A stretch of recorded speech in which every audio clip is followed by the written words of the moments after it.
बिस्मिल्लाहिर्रहमानिर्रहीम। अस्सलामुअलैकुम। मैं हूँ Khanam Ansar Shahzadi. Century press and publishers में खुशामदीद। प्यारे बच्चों, हम हरूफ तहज्जी पढ़ रहे हैं और आज का सबक का आगाज़ करने से पहले हम करते हैं कोई अच्छी बात। तो आज मैं आपके साथ एक बात शेयर करने जा रही हूँ कि हमें कभी भी किसी अनजान शख्स के तरफ माइल नहीं होना चाहिए।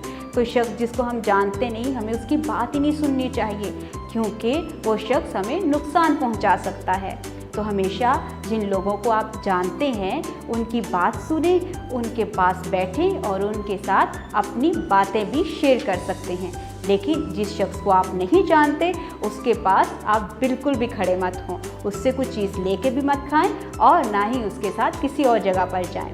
तो आज के सबक का आगाज़ हमने बहुत ही अच्छी बात से किया है। तो चलें आए चलते हैं अपने सबक की तरफ। तो प्यारे बच्चों, आपके सामने मैंने कुछ तस्वीरें रखी हैं। मुझे बताएं ये तस्वीर किस चीज़ की है? ये आँख है। बिल्कुल ठीक। आँख से हम क्या करते हैं? देखते हैं। अच्छा मुझे ये बताओ ये क्या है? देखिए देखिए शक्ल लग रही है। हाँ जी, ये आरी है। और ये क्या है? आड़ू, खट्टा मीठा आड़ू।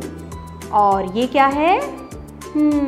आलू, ये आलू है। अच्छा तो मुझे ये बताएं कि ये सारे जो तस्वीरें मैंने आपको दिखाई हैं सारी अलिफ मद दा से शुरू हो रही हैं और ये है अलिफ मद दा। अलिफ मद दा से शुरू हो रहा है आँख, आरी, आड़ू, आलू। तो इसकी आवाज़ क्या है? आ। इसकी आवाज़ क्या है? आ। अच्छा मुझे ये बताओ यहाँ पर आँख, आरी, आड़ू, आलू लिखा हुआ है, यहाँ पर अलिफ मद दा कहाँ कहाँ पे लिखा हुआ है?